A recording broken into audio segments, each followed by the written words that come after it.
Have you ever considered what you'd do if a stroke or heart attack struck while you were completely alone? For seniors, this scenario can feel especially overwhelming.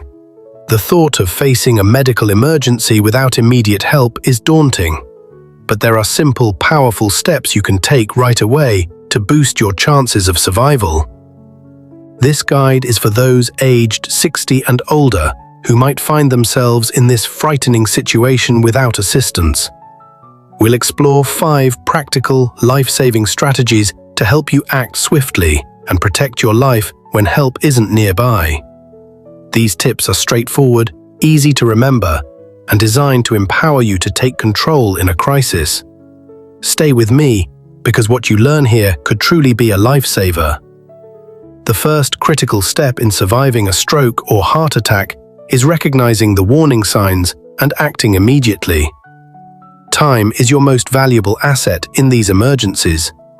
Every moment without treatment increases the risk of permanent damage to your brain or heart. Many seniors dismiss early symptoms, mistaking them for minor issues like fatigue or indigestion. But this delay can cost precious minutes or even hours. Consider Margaret, a 70-year-old widow living alone. One morning, while preparing breakfast, she felt a tingling sensation in her left arm and a slight droop in her face. Instead of brushing it off, she recalled a health talk about stroke symptoms and called emergency services right away. Her quick action ensured she received treatment within the critical first hour, leading to a full recovery. So, what should you look for?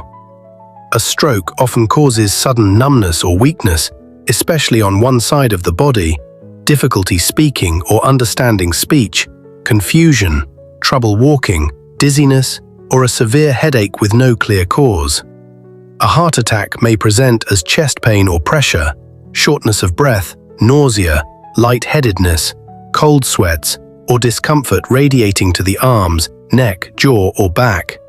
These symptoms can be subtle, especially for seniors, and may be mistaken for age-related ailments. The key is to act without hesitation. Studies show that treatments like clot-dissolving drugs or emergency procedures are most effective when given within the first few hours, often called the golden hour for stroke and heart attack care. Why do seniors hesitate? Fear, denial, or embarrassment about bothering emergency services can cloud judgment. It's natural to hope symptoms will pass, but this hope can be deadly. Adopting a mindset of self-care means trusting your body's signals and prioritizing your health. Keep emergency numbers programmed into your phone or posted in an accessible spot, like your refrigerator. A medical alert device, which connects you to help with a button press, can be a game changer for those living alone. This first tip is about more than knowledge. It's about cultivating a survival mindset. By committing to act swiftly, the second tip focuses on self-help techniques you can use when alone during a stroke or heart attack. Feeling isolated in a crisis is terrifying, but you're not powerless. One effective method is cough CPR, which can maintain blood circulation and oxygen flow, buying critical time until help arrives. Take Thomas, a 76-year-old retiree living in a rural area. One evening, he felt intense chest pain and shortness of breath. Recognizing a possible heart attack, he began coughing forcefully every few seconds while dialing 911. This technique, learned from a health newsletter, kept him conscious until paramedics arrived, likely saving his life.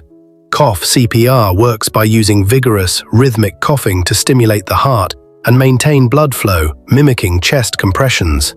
It's particularly useful in the first moments of a heart attack to prevent the heart from stopping. While not a substitute for professional care, it can be a vital bridge for seniors alone.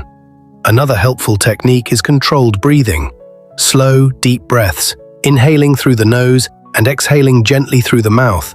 This increases oxygen levels, calms panic, and lowers heart rate, which is crucial since panic can raise blood pressure and worsen the situation. Preparation is key to using these techniques confidently. Many seniors hesitate, fearing they'll do something wrong, but inaction is far riskier. Practice cough CPR and breathing exercises regularly in non-emergency settings to build familiarity. For example, spend a few minutes weekly simulating the coughing rhythm or practicing deep breathing. This builds muscle memory, reducing fear in a real crisis. Thomas's story shows the power of preparedness. Despite intense fear, he stayed calm, applied cough CPR, and called for help, stabilizing himself until paramedics arrived. You don't need to be a medical expert, just proactive and ready to act. To implement this tip, learn these techniques and keep a phone with pre-programmed emergency numbers nearby. Mentally rehearse your response to build confidence. These tools empower you to protect your life, even in the toughest moments. If you're finding this helpful, please comment too below to let me know you're engaged. And consider subscribing with notifications on to stay informed with future content. The third tip is about staying vigilant for early warning signs. Recognizing symptoms quickly and accurately is challenging, especially for seniors, as symptoms can be subtle or mistaken for normal aging. Ignoring them can be fatal. Consider Evelyn, a 74-year-old retiree who felt unusual chest pressure and slight dizziness while gardening. Instead of dismissing it as exertion, she recalled her doctor's advice about heart attack symptoms, sat down, focused on steady breathing, and called 911. Her prompt action ensured quick treatment, preventing significant heart damage. Heart attack signs include chest discomfort, shortness of breath, nausea, lightheadedness, or pain spreading to the arms, neck, jaw, or back. Stroke symptoms include sudden numbness or weakness, especially on one side, confusion, difficulty speaking, vision problems, trouble walking, dizziness, or a severe headache. These may appear suddenly or gradually, but they always demand urgent attention. Seniors often face unique challenges, as chronic conditions like arthritis can mask symptoms, and fear of overreacting can cause hesitation. Knowing what's normal for your body is crucial. Regular checkups, discussions with your doctor, and keeping a symptom journal can help you distinguish routine discomfort from an emergency. Evelyn's awareness, gained through health seminars, allowed her to act decisively. This knowledge also reduced psychological barriers like fear and denial, helping her move from uncertainty to action. Sharing this knowledge with friends or neighbors creates a support network, but the primary responsibility is yours. Ensure emergency numbers are accessible and practice describing symptoms clearly to dispatchers. Acting on early signs is about emotional readiness, accepting that seeking help is a strength, not a weakness. Evelyn's quick response shows how knowledge and confidence can save lives. The fourth tip involves using proper positioning and breathing techniques during a crisis. How you position your body and manage breathing can ease symptoms, improve oxygen flow, and reduce stress on your heart and brain. Consider George, an 80-year-old widower who felt sudden weakness in his left arm and difficulty speaking while alone. Recalling advice from a health workshop, he sat down, leaned slightly forward with elbows on his knees, and took slow, deliberate breaths. This helped him breathe easier and stay calm until paramedics arrived. Sitting upright or slightly forward relieves pressure on the lungs and heart, making breathing easier and reducing strain.